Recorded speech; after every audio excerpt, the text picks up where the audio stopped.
So it's official, Rangers are champions of the Scottish Premiership for the first time in what appears to be about 10 years bloody time. But what about this weekend? Bit of drama still to be settled as Celtic take on Rangers. Who's going to come out on top? Will it be Rangers? Unbeaten? We'll have a look next.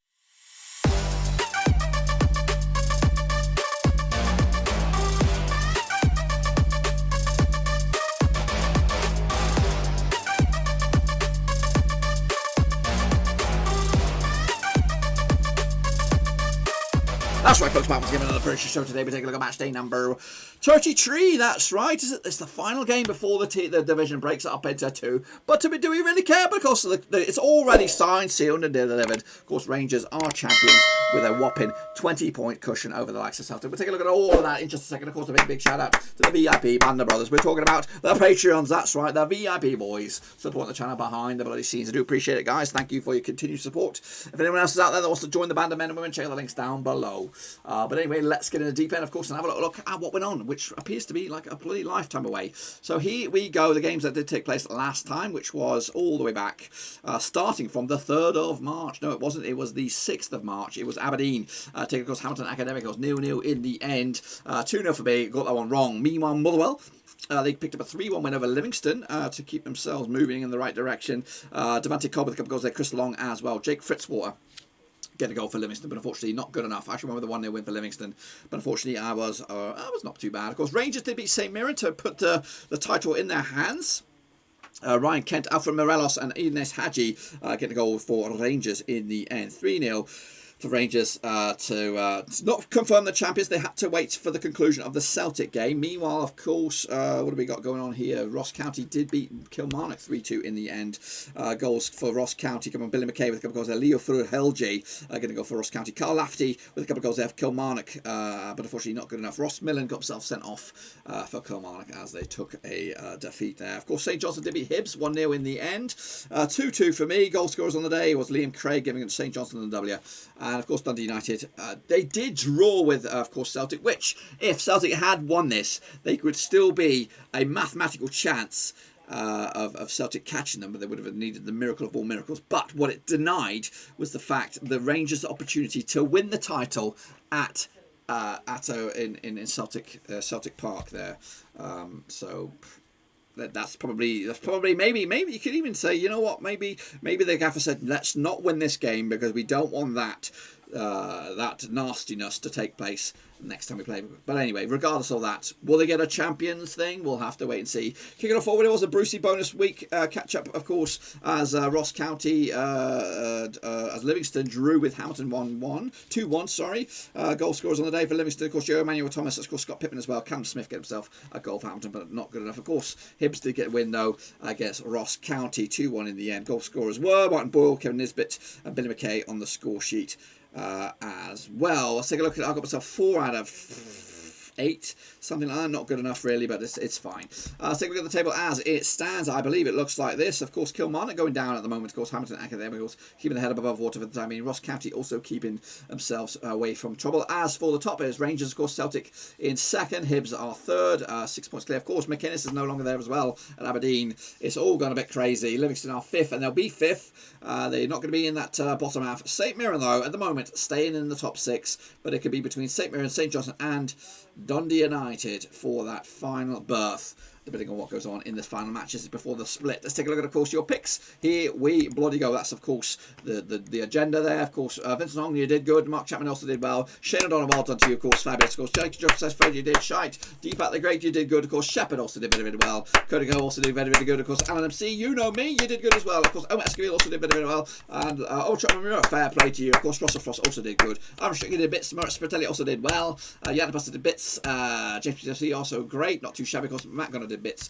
Tom Steiner, well played to you. Of course, Nathan Eva, well played, you did shite. Game Charlie did good. Ola Giojo also did very, very well. Of course, Fernando Cisca Segaramundo also did poop. And Roberto Hollis did all right. How about you? Look at this. Look at it. There's the table coming at you for this week and this week alone. Ivan Stringer, look at that. Fair play. You got 6, brother. You got 6. Not too shabby. I got myself 4, which would have put me in the top 6. But of course, that's that. Of course, the overall table looks like this. Who's your kingpin right here, right now? I believe, I don't know. I can't remember. Who is it? It is Shane O'Donnell. Look at that. Outrightly lead, 6 percentage points clear over the likes of Matt Gunner, Gaiman Charlie, Yannick Buster as well. But it's still got about, I don't know how many games left. We must have at least 6 games, I think, left. It should be pretty rapid the next few games. I'll kick it all off with the next round of matches this weekend before we go into the hoodoo that is, of course, the mini break, whatever it is. But anyway, let's jump in the deep end. Of course, take a look at Kilmarnock. Take, of course, Motherwell must-win game for Kilmarnock, really. Played each other the last 6, 1 for Kilmarnock, 3 for Motherwell, 2 draws last time around. This will be the third occasion these two sides have played each other this season. Of course, they played each other back at Motherwell, back in, of course, December. It was a 2-0 win for Kilmarnock. They also played each other in February. It was a 1-0 win for Motherwell in Kilmarnock, of course. Goal scorers on that day. The last occasion was a 1-0 win for Motherwell. Alan Campbell get the goals for Motherwell, giving them the 3 points. Kilmarnock, though, losing 9 last 10 matches in the Premiership, whereas Motherwell have kept a clean sheet in the last 3 on the road. Just think, Steve Clark, Scottish manager, had Kilmarnock in Europe, but now look at them, they're struggling to stay in the division. Of course, heading into this, Motherwell unbeaten the last 3, picked up 2 wins and a draw to boot. Meanwhile, Kilmarnock 5 defeats in the past 6. The only positive was a draw against Dundee United. Look at the bookies odds on this one then, shall we? We have got Kilmarnock 29-20 for the victory, 9-5 is your Motherwell, 23-10 is the draw. Win for, of course, Kilmarnock in 12th. They could actually go above Hamilton into 11th. Motherwell, a win for them in 9th. They could go as high as 7th. Unfortunately, they're not going to make the top 6, but a win for them. They can move closer. They'll get the 3 points. Motherwell 1-0 win. Kilmarnock are in trouble. Next, of course, Dundee United take, of course, Aberdeen. Played each other the last 6. Nothing for Dundee United. 4 for Aberdeen and 2 draws last time around. At Tannadice was a 0-0 draw back, of course, October 2020. They also played each other this season at Tannadice. At Pittodrie was a 0-0 draw as well. Could it be a 3-peat of 0-0 draws? We'll have to see. Of course, heading into this, Aberdeen failed to score in 8 last 9 matches in the Premiership. Of course, heading into this, just 1 win at the past 6 games for Aberdeen. That was against Kilmarnock. Meanwhile, just 1 defeat past 5 for Dundee United Rangers.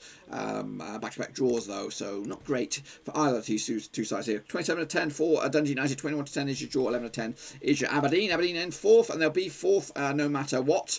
As for Dundee United in 8th, the win for them, they can move up to 6th, depending on goal swing. They'll need a big one and a little bit of luck going against St Mirren to separate those two for the spot of 6th. Going to go with a win for Dundee United on this one to keep themselves a bit of hope on this one. Next, of course, Hamilton Academical up against St Mirren. Played each other the last 6. Nothing for Hamilton, 3 for St Mirren, 3 draws last round. In Hamilton was a 1-0 win for St Mirren back in August 2020 this season. They also played each other in St Mirren back in, of course, February 2021. Hamilton failed to win 10 last 11 matches, whereas St Mirren are undefeated in the last 7 against Hamilton in all comps. They come into the St Mirren, just 1 defeat in the past 6. The 1 defeat was against Rangers. A lot of draws knocking around there, only winning once in the past 6, 4 draws as well. Meanwhile, 5 games without a win for Hamilton, have them scrambling as well, 3 draws and that cluster as well. Look at the bookies odds. Hamilton coming at you 9-4 for the W, 11-5 is your draw, 5-4 is your St Mirren. Of course, a win for St Mirren will guarantee them 6th. As for Hamilton, a win for them in 11th, they could go above Ross County into 10th. I think I've gone with a draw on here, which will put them to 40 points, depending on what St Johnstone does. It could change the whole spectrum of that top 6. Next, of course, Livingston up against Hibs. Played each other the last 6, 2 wins apiece and 2 bloody draws last time around at Livingston. Was a 4-1 win for Hibs back in August